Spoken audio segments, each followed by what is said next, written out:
미국엔 나스닥, 우리나라엔 코스닥이 있다면 뉴스쇼에는 뉴스닥이 있습니다. 뉴스쇼 증권시장 뉴스닥. 오늘도 두 분의 패널 함께합니다. 국민의힘 전 비전전략실장 김근식 교수, 그리고 더불어민주당 박수현 의원, 어서 오십시오. 안녕하십니까.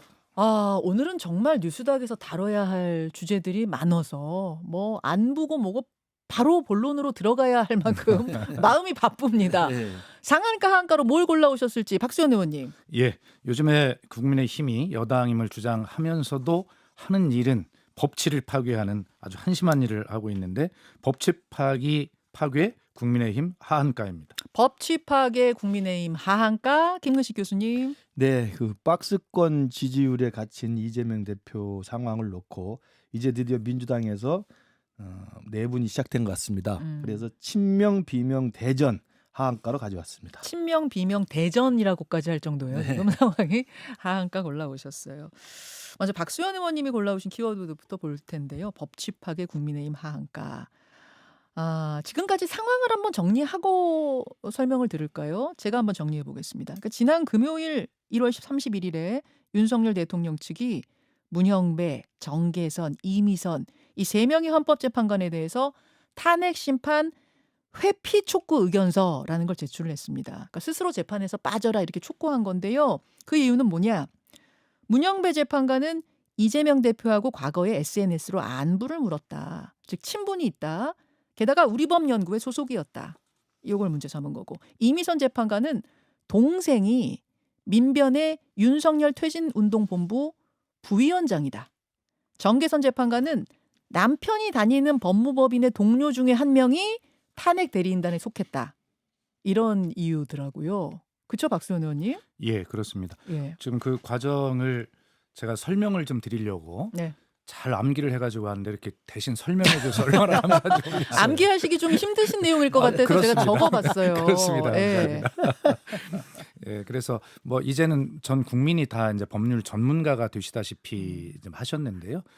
지금 한 걸 정리를 해보면 이제 제척과 기피와 회피라는 게 있지 않습니까? 네. 제척이라고 하는 것은 법률상 상당한 이유가 있다고 생각이 될 때 뭐 이런 제도를 마련한 것인데 그 중에 기피는 이제 당사자가 신청하는 것이고 네. 그 다음에 이제 회피는 이제 재판관이 스스로 이런 제척과 기피 사유가 있다고 해서 스스로 결정하는 뭐 이런 그렇죠. 것인데 스스로 빠지는 거예요. 그렇습니다. 재판에서. 예, 그런데 지금 계속 그런 것들은 법적으로 전부 정해져 있단 말입니다. 네. 예, 뭐 재판관이 당사자이라거나 이것도 제가 적어왔거든요. 그렇습니다. 한번 들어보실래요? 그러겠습니다. 제가 이걸 왜 적어왔냐면 외우기 쉽지 않은 모양이죠.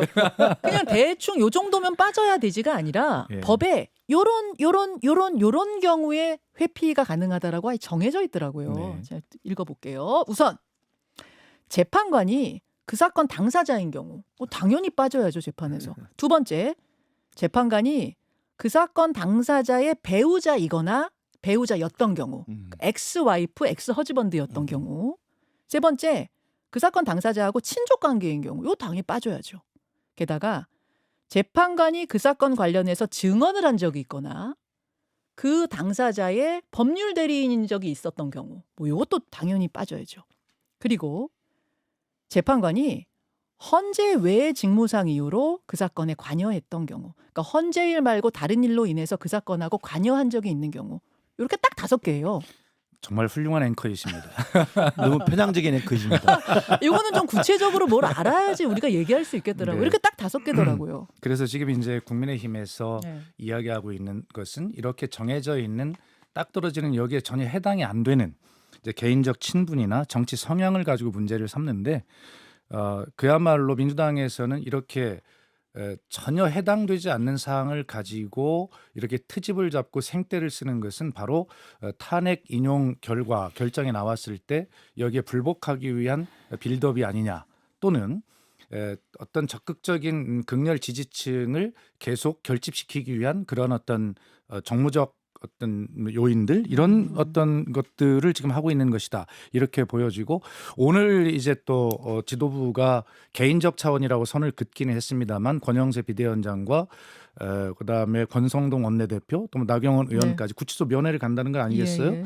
바로 이러한 것들, 모든 행위가 결과적으로는 현재 진행되고 있는 모든 사법 절차를 방해하고 그다음에 오로지 조기 대선으로 갈 수밖에 없는 이런 정국이다 판단을 하고 결과적으로 모든 것을 정쟁화해서 이런 어떤 본질을 물타기하고 희석함으로써 어떤 조기 대선에서 절대 지지 않겠다라고 하는 이러한 정치 행위를 계속 지금 하고 있는 것이에요. 그러니까 탄핵 불복 빌드업이다 그렇게 보시는 거예요? 당연히 그렇게 보는 불복 것이죠. 빌드업. 네. 김구식 교수님, 예. 아까 제가 5가지 그 회피할 수 있는 경우들을 법이 정해놓은 거 읽어드렸잖아요. 예. 여기에 해당 안 하는 거죠. 문영배, 이미선, 정계선 재판관. 네, 듣고 보니까 그렇죠. 네. 그러니까 아마 지금 지난번에도 이미 한번 정계선 재판관인가에 대해서 기피 신청을 했다가 바로 기각됐잖아요. 네. 그리고 이제 이러저러한 문영배 대행이라든지 기타 그 재판관의 이제 정치적 편향이나 인적 관계가 논란이 되니까 이제 회피 촉구 의견서를 낸 거죠. 네. 근데 안 될 걸 알면서 냈을 겁니다. 왜냐하면 그걸 안 받겠습니까? 명확하게 명시적으로 되어 있는 조항들이 있기 때문에 그게 해당이 안 되면 회피를 할 수 없잖아요. 그러니까 그런 면에서 보면 저는 정치적 지금 제스처로 윤석열 대통령 측에서 헌법재판관에 대한 이의 제기를 하고 있는 것으로 보이는데 정치적 제스처요. 네, 왜냐하면 이제 이 한쪽으로 편향돼 있다라고 하는 이제 사상적 이념적 논란하고 그다음에 가족들과 친족들이 상당히 좀 이념적으로 편향된 집안이다라는 걸 이제 공격하는 건데요. 저는 바람직하지 않다고 봅니다. 어찌됐든 결론은 날 것이고 결론에 승복할 수밖에 없는데 그럼에도 불구하고 제가 한 말씀 드릴 수 있는 것은 네. 정계선 재판관이나 이미선 재판관 같은 경우 이제 그런 정도 헌법재판관이라는 대한민국의 헌법을 수호하는 위치에 있는 최고위직이면 네. 가족들이 좀 도와줘야 돼요. 어. 어떻게 그 여동생이나 남편이 네. 좀 행동 거지를 조심해야 되지 않습니까? 저만 해도 아무 힘없는 원외 당협위원장이지만 우리 와이프 정말 조심합니다.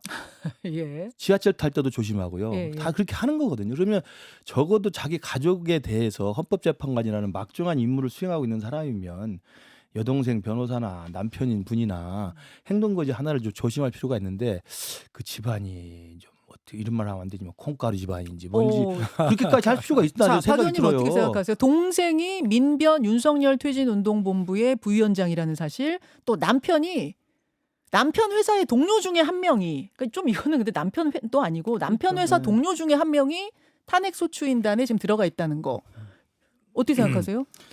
2016년에 박근혜 전 대통령 탄핵 때를 한번 생각해 볼까요?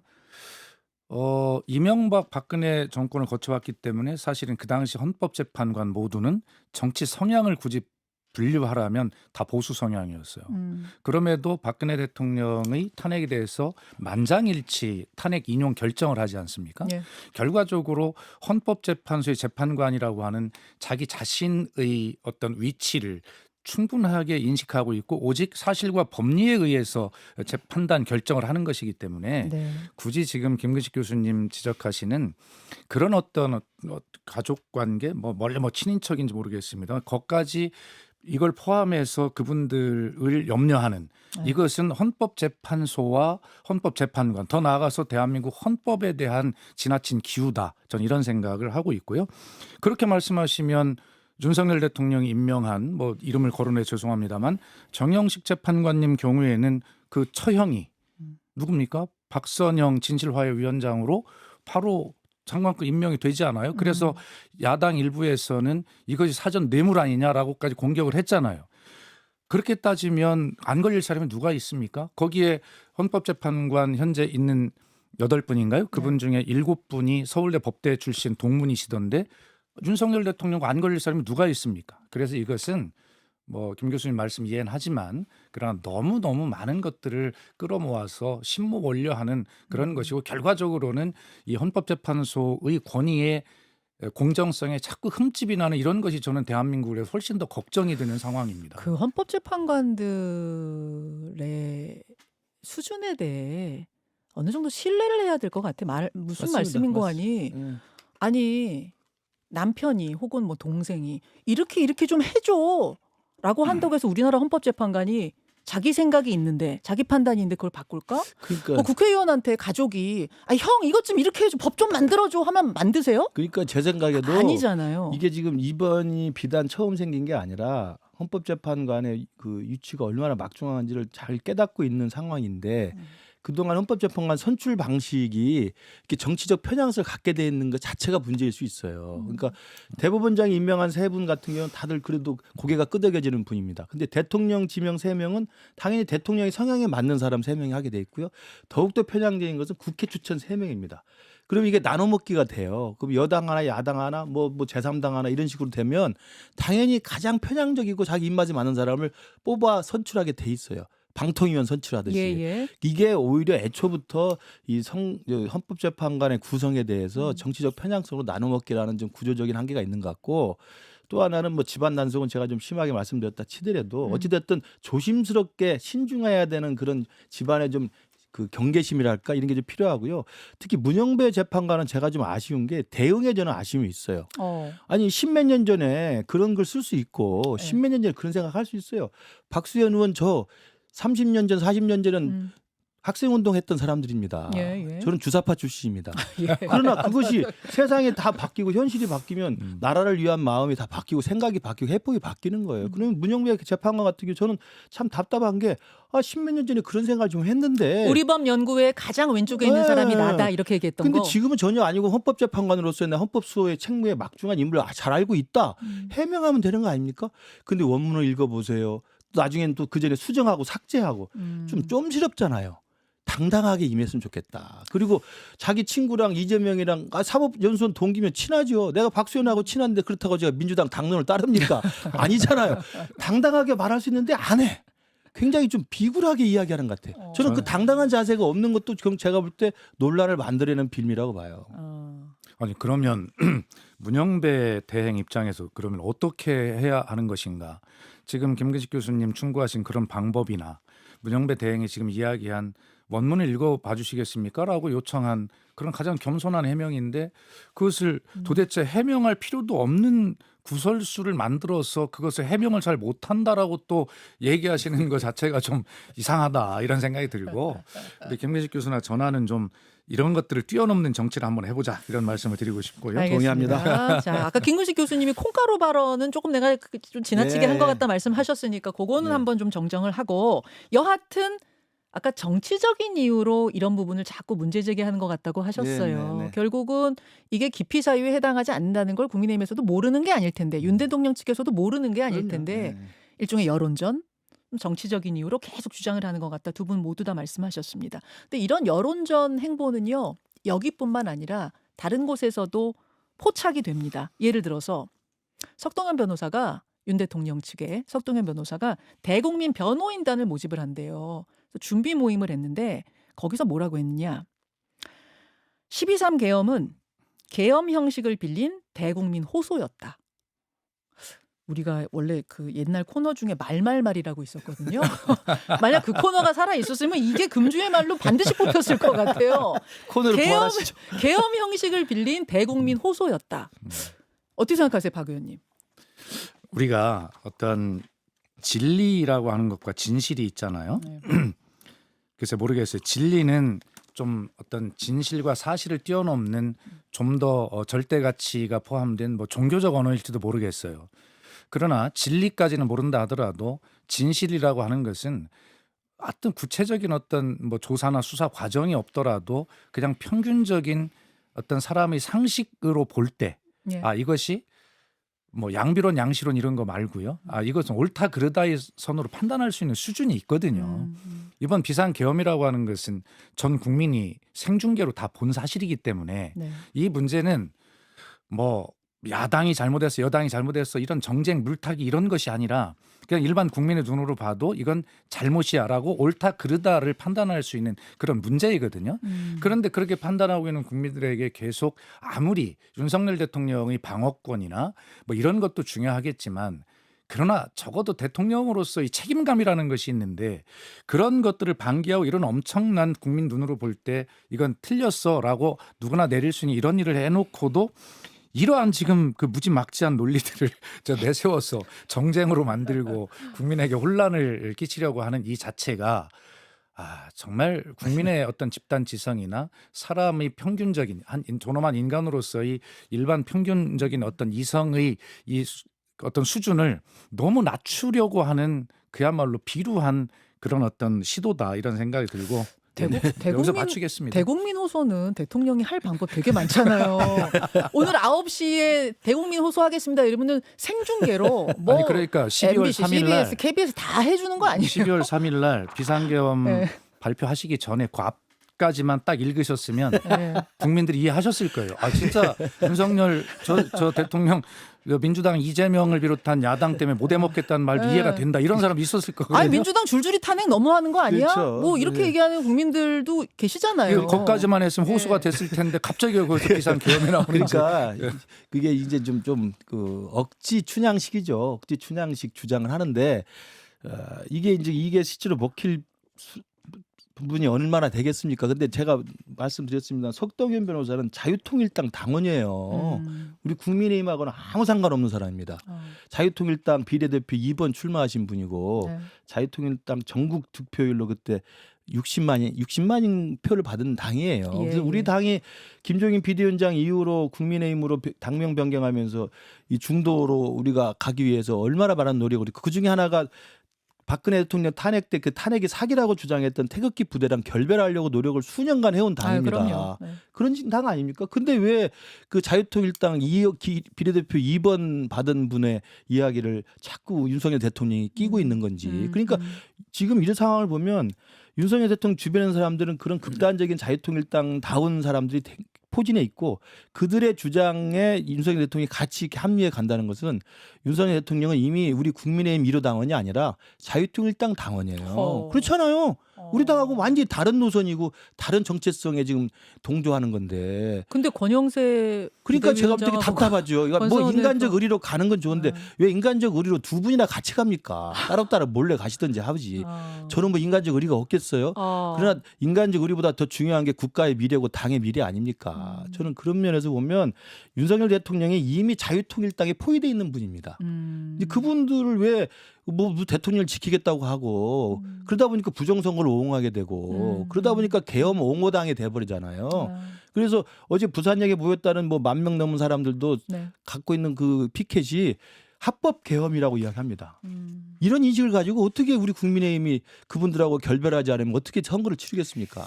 자, 김규식 교수님 제 발언 시간까지 더 쓰시기 바랍니다. 잘하고 계십니다. 왜 그러십니까? 네, 그럼 부산역- 욕 먹습니다. 부산의 집회 말씀을 하신 김에 조금만 더 얘기를 해보자면 거기 이제 경찰 추산 15,000명이었고 주최 측 추산 5만 명 정도가 모였다고 하는데요. 전한길 씨, 일타 강사 전한길 씨가 무대에 섰어요. 또 여기서 한 발언들이 크게 화제가 됐습니다. 잠깐 직접 듣고 올까요? 예.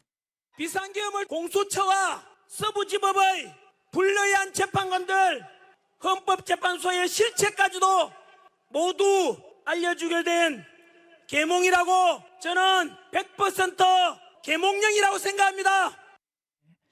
그러니까 조금 전에 고 석동현 변호사 발언하고 일맥상통한 건데 대국민 호소형 계엄이었다.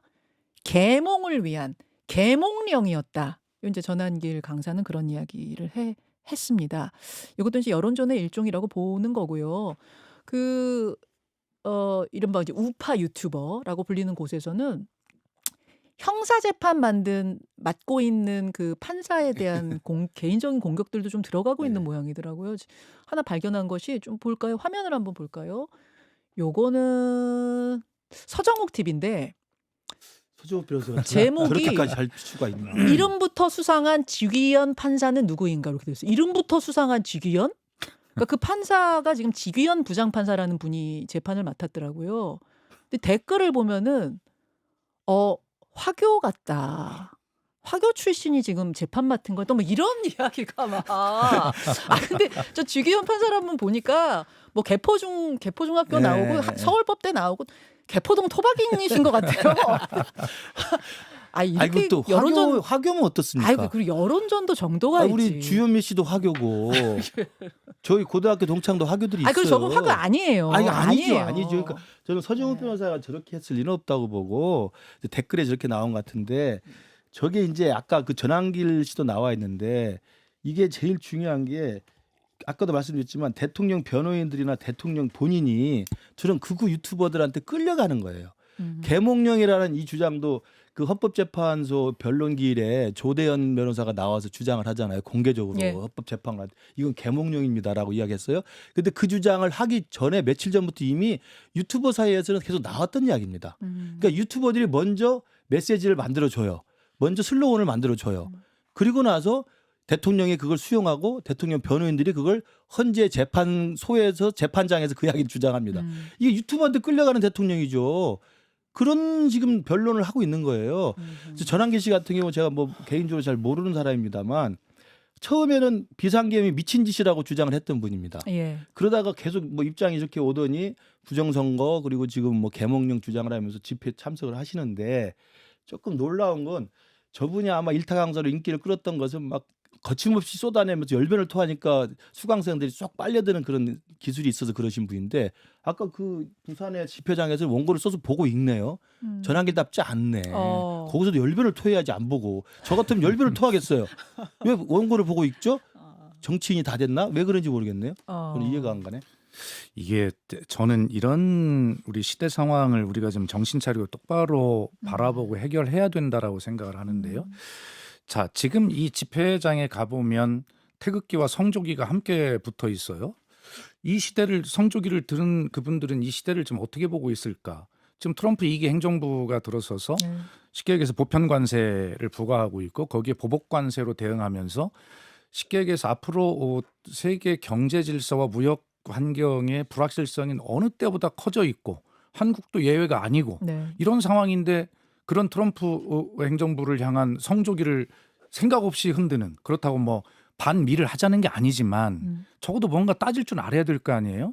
자, 중국이라는 나라가 우리에게 얼마나 중요한 나라이고 또 지경학적으로 숙명적인 나라인데 지금 이 집회 현장에서 지금 화교 뭐 중국 운운하면서 심지어는 시진핑을 탄핵하자라는 이야기가 나온다면서요. 도대체 이 대한민국의 현실이 어떻게 되어 있는지 다 애국 운동한다고 하잖아요. 진짜 애국 운동이 무엇인지를 이 대중들이 국민들이 상식적으로 잘 아시리라고 생각하는데 저렇게 흥분된 대중을 군중을 모아놓은 자리에서 저렇게 역사 일타강사라고 주장하고 유명한 사람들이 나와서 이렇게 전혀 현실을 모르는 어떻게 보면 현실을 왜곡하고 다른 방향으로 끌고 가는 저러한 어떤 막말들을 쏟아내면서 대한민국의 집단지성을 이상한 쪽으로 끌고 가려고 하는 이러한 어떤 이 시대적인 문제를 어떻게 해결할 것인가가 지금 저는 굉장히 더 걱정이 됩니다. 예. 예. 지금 탄핵 심판도 헌재에서 진행 중이고 또 형사 재판도 이제 시작이 됐고 법원의 시간이거든요. 그거를 겸허하게 좀 기다렸으면 그럼요. 좋겠다는 생각이 들어요. 이재명 예, 대표도 예. 법원의 시간을 기다리고 아유 우리 물론이고요. 윤석열 대통령도 예. 법원의 시간을 기다리고. 그러니까요. 저는 두 분 없는 세상 살고 싶어요 정말.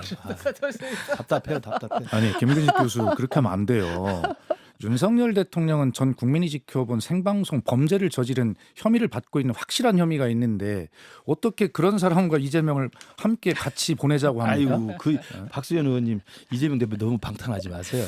자연스럽게 김근식 교수 골라오신 하한가로 좀 넘어가게 되네요. 뭘 골라오셨냐면은 아까 친명 대 비명 아까 전쟁이 시작됐다 대전. 그러셨나요? 대전이라고 그러셨나요? 적벽대전처럼. 어떤 상황을 보면서 그 얘기를 하신 걸까요? 이제 뭐 2월 26일인가요? 아마 그 고등법원 2심 재판부가 결심 날짜를 정해버렸잖아요. 네. 그러면 3월 중순 이전에 2심 결과가 나옵니다.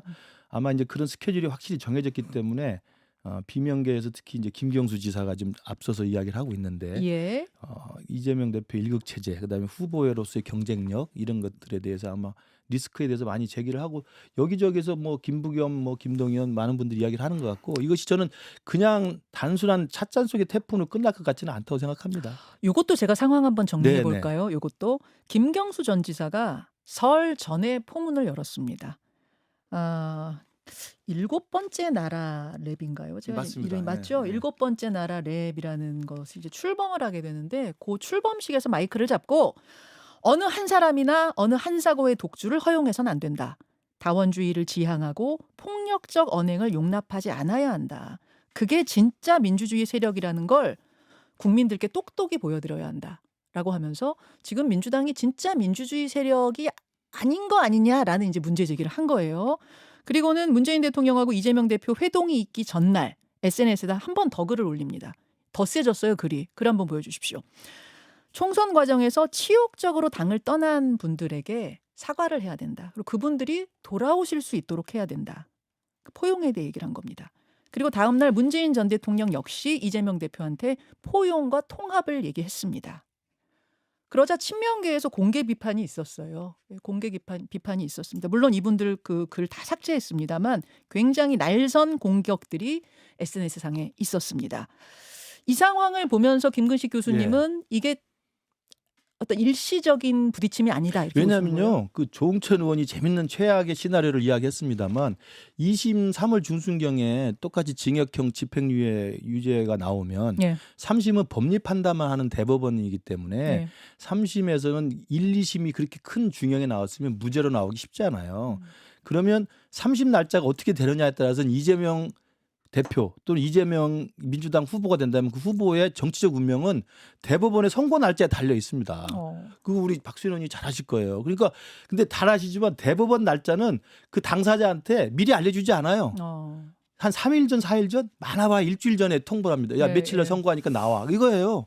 그러면 막 우리가 가정을 조응천 의원이 재밌게 했던데 헌재에서 탄핵이 인용된다 쳐도 네. 3월 한 중순에 인용치면 5월 중순, 5월 말이면 조기 대선 해야 될 거 아닙니까? 그렇죠. 2달이니까. 그러면 이재명 대표가 강력한 후보기 때문에 민주당 후보가 돼요. 후보 등록을 합니다. 예, 예. 후보 등록하고 한참 선거운동하는 선거운동 캠페인 기간에 대법원에서 날짜를 잡으면 어떡할 겁니까? 어떻게 되는 거예요, 그러면? 아, 후보가 없어져요. 이게 김경수 지사가 모르겠어요? 무투표 당선된다는 거예요. 그럼요, 국민의힘이. 아니 우리 옆에 있는 세종의 김종민 의원 아니, 후투표 다시 뽑으면 당선됐잖아요. 안 되나? 안 후보를? 돼요. 이미 끝났습니다. 우리가 그걸 찾아봤어. 재밌는 예, 게 예. 자유당 때 신익희 후보하고 조병호 후보도 사망을 했고 신익희 후보도 갑자기 사망을 하셨어요. 예. 선거운동 기간에. 예. 이승만이 본선이 자- 시작됐는데. 아 당연하죠. 이승만 대통령이 그냥 당선되는 거예요. 우리가 이런 전례가 없었던 게 아니에요. 그럼 민주당 사람들도 그 생각을 안 하겠습니까? 그럴 가능성이 충분히 열려 있는데. 그러니까 플랜 B가 필요하다는 얘기가 계속 나올 당연하죠. 거다 그 말씀이에요. 거기에 대해서 지금 김경수 지사가 포문을 연 거고 이 상황이 저는 2월 중순 2월 말 좀 지나잖아요. 저는 박수현 의원부터 시작해서 이재명 대표 탄핵 교체 연대 대표를 할 거야. 교체 연대 대표해야 돼. 박수현 화이팅. 민주당 살기를 바래 나는. 박수현 의원 얼굴 빨개지셨어요. 뭐라고 답하시겠습니까? 제가 얼굴이 빨개진 거는 네. 저 열이 받아서 그렇죠. 열받아서. 예. 왜 나를 끌어들여? 아니 그런데 이제 지금 대한민국의 민주주의가 도대체 얼마나 공고하고 얼마나 많이 발전돼 왔습니까? 그럼에도 불구하고 이런 비상계엄 사태가 일어나서 이런 혼란을 겪을 수 있는 민주주의의 그런 취약점도 있구나라고 하는 것을 우리가 위기이자 기회로 지금 받아들이고 있는 그런 현실이거든요. 이런 상황 속에 지금 중요한 것은 이런 민주주의 위기가 봉착하게 된 이러한 원인이 된 비상계엄과 내란 사태를 어떻게 해결할 것이냐가 지금 가장 최대의 과제입니다. 뭐 이 탄핵 인용 이후에 대한민국을 어떻게 다시 일으키고 사회 대개혁을 할 것인가, 개헌을 통해서 이런 문제들의 주제를 몰라서가 아니라 그리고 민주당 내의 다양한 의견의 표출과 다양성의 정당이 돼야 된다라고 하는 그런 걸 몰라서가 아니라 예. 지금 말씀드린 이러한 정말 상상할 수 없었던 이러한 일들을 빨리 다시 말해서 집안에 불이 나서 활활 타고 있는데 지금 다른 것을 논할 때가 아니잖아요. 그렇기 때문에 여기에 지금 집중하자는 것이거든요. 지금 그래야 되고요. 그런 측면에서 지금 예를 들었던 김경수 지사 등을 비롯한 소위 비명계라고 일컬어지는 이러한 분들이 한 말씀씩 하는 것이 네. 무슨 뭐 이 불을 끄는데 큰 도움이 되겠냐. 이거 불 끄고 나서 이야기도 충분하다라고 하는 그런 것이지 그런 것들을 애당초 하지 마라. 뭐 그런 정당은 아닙니다. 그렇기 때문에 적어도 그런 것은 걱정 안 하셔도 좋겠다는 말씀을 드리고 플랜 그다음에 B는 필요하다고 보세요. 어떻게 플랜 B 보세요? 준비연대 대표하세요. 아니 그러면. 그러니까 그 문제는 네. 불을 끄고 나면 자연스럽게 불은 지금 법원에서 잘 끄고 있는데요. 볼 거 아니겠습니까? 아니 근데 계속 불을 옆에서 지르는 이거 아니에요. 부채질하는 국민의힘 있잖아요. 자유통일당만 하는 거예요. 그러니까 그 불은 법원이 끄도록 내버려 두고 그러니까 민주당 그 살길 김민식 찾으세요. 교수는 석동현 변호사나 전광훈 목사나 모두 다 자유통일당이라고 이야기하고 싶겠으나 실제로 그렇잖아요. 선을 긋고 싶겠으나 실제로 그러나 그렇잖아요. 국민들은 그렇게 보시지 않지요. 그러니까 국민들께 그래서 계속 우리가 말씀드리는 지금 거죠. 김근식 교수님은 민주당을 걱정할 처지가 아니라 오늘 당장 구치소로 면회가는 당 지도부를 가진 하하. 그 당의 원외위원장을 걱정해야 된다. 걱정하고 있습니다. 그러니까 우리 각수현 의원님 꼭 후보교체연대 대표를 탄핵준비연대 대표 잘하셨으니까 후보교체연대 대표도 한번 해주세요. 자, 이번 주에 여러분들이 어디에 주목하셔야 되는지 오늘 두 분이 상한가 하한가 통해서 방향을 짚어주셨어요. 뉴스의 흐름 같이 쫓아가시면 되겠습니다. 두 분 오늘 고맙습니다. 감사합니다. 감사합니다. 뉴스닥이었습니다. 김현정의 뉴스쇼는 시청자 여러분의 참여를 기다립니다. 구독과 좋아요, 댓글 잊지 않으셨죠? 알림 설정을 해두시면 평일 아침 7시 10분 실시간 라이브도 참여하실 수 있습니다.